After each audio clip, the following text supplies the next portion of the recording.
To my channel motivational cartoon stories. यहाँ पर हम आपके लिए लाते हैं मोटिवेशनल और इंटरेस्टिंग कहानियाँ जो आपको हर दिन कुछ नया सिखाती हैं। कहानी एक ऐसे घर से जहाँ शादी का माहौल है, लेकिन टेंशन और शांति इतनी कि शादी का घर किसी जंग के मैदान जैसा दिख रहा था। अरे जैसा मर्जी डेकोरेशन कर दो, पैसों की चिंता मत करो। इतना पैसा जब लड़के वालों को दे दिया तो फूल वालों को देने में मुझे क्या दिक्कत है? अरे धीरे बोलो ना, साफ लग रहा है कि फ्रस्ट्रेटेड हो। अरे तुम तो चुप ही रहो, एक बेटी संभाल नहीं पाई।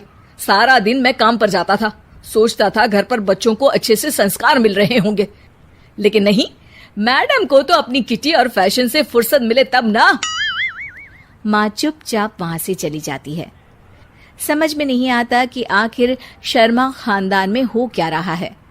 कल तक चिड़िया सी फुदकने वाली शीना की शादी यूं अचानक एक मोटे काले लड़के से क्यों हो रही है?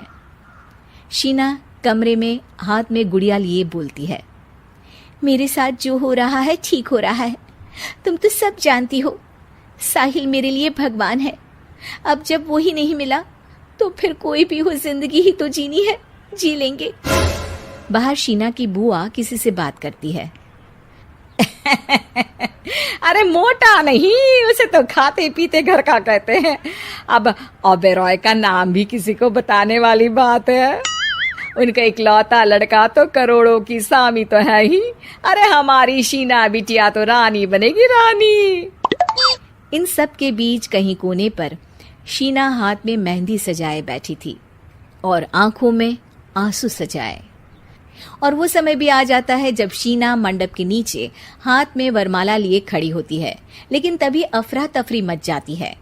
कोई कहता है, अरे लड़के की माँ को हार्ट अटैक आ गया। अरे अच्छी खासी थी, कैसे हो गया?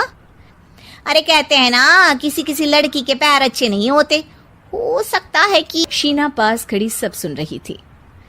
फिर शीना अपने कमरे में आ जाती है। लगातार शीना के लिए लड़के देखने आते, लेकिन आस पड़ोस या किसी के कहने पर शादी हर बार टूट जाती। लेकिन एक दिन, अंकल, मैं काफी दिनों से आपसे मिलने की कोशिश कर रहा था, लेकिन हिम्मत नहीं हो पा रही थी। अरे बेटा, हिम्मत तो हमारी टूटी पड़ी है। वैसे कौन हो तुम? अब मेरा नाम साहिल है अंकल। मैं शीना से प्यार करता हूँ और उसी से शादी करना चाहता हूँ। अरे अब तो किस जात के हो ये भी मायने नहीं रखता। बेटा, मेरी बेटी मनहूस है। ये सब कहते हैं कि इसीलिए उसकी शादी नहीं हो पा रही। अगर तुम शादी करने को तैयार हो तो ठीक है। शीना की शादी साहिल से हो जाती है। अगले दिन साहिल की माँ का देहांत हो जाता है और एक बार फिर लोग शीना को अपशकुनी कहने लगते हैं। अरे खा गई दीदी को ये। अरे क्या जरूरत थी साहिल किसी मनहूस को घर लाने की? पर बुआ, माँ की तो तबीयत पिछले कई साल से खराब थी। डॉक्टर्स ने जवाब दे दिया था। क्या पता ये भी उनका सौभाग्य हो कि वो बहू का मुंह देख पाई। अरे बहू का मुंह देख पाई, या ये कह लो कि बहू का मुंह देखते ही स्वर्ग लोक सिधार गई। खैर, हमें क्या, घर तुम्हारा है, हम तो चले। अब शीना को खुद पर ही शक होने लगता है कि कहीं सच में वो अपशकुनी तो नहीं। साहिल, हम दोनों की शादी नहीं हुई होती तो अच्छा था। देखो ना, कैसे पहले मेरी शादी टूटती थी और अब तुम्हारी माँ भी। अरे ऐसा कुछ नहीं होता शीना, अपशकुनी वगैरह कुछ नहीं होता। ये सब तो ईश्वर के खेल हैं। वो शादी तुम्हारी इसलिए टूट गई क्योंकि तुमको मेरी पत्नी बनाना था, और माँ का जाना तो तय था। वो काफी बुजुर्ग थी, साथ ही एक ऐसी बीमारी से जूझ रही थी जिसमें डॉक्टर्स भी उन्हें नहीं बचा पाते। शीना साहिल की बात सुनकर तसल्ली कर लेती है और वहां से चली जाती है। अगले दिन, शीना, अरे ओ शीना। क्या हुआ?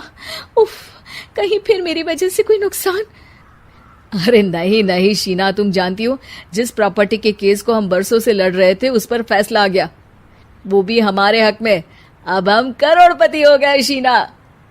शीना शांत रहती है। अरे क्या हुआ? करोड़ पत्नी बनकर तुमको खुशी नहीं हुई? शीना की आंखों में पानी आ जाता है। चलिए जी, कुछ तो अच्छा हुआ मेरी जिंदगी में आकर आपके साथ। साहिल शीना को गले लगाकर कहता है, मेरी नई नौकरी भी तुम्हारे ही आने से लगी, ये प्रॉपर्टी का केस जीता, सब कुछ तो तुम्हारे आने के बाद। Thanks for watching. अगर आपको हमारी स्टोरी पसंद आई हो तो लाइक करें, शेयर करें और सब्सक्राइब करना ना भूलें।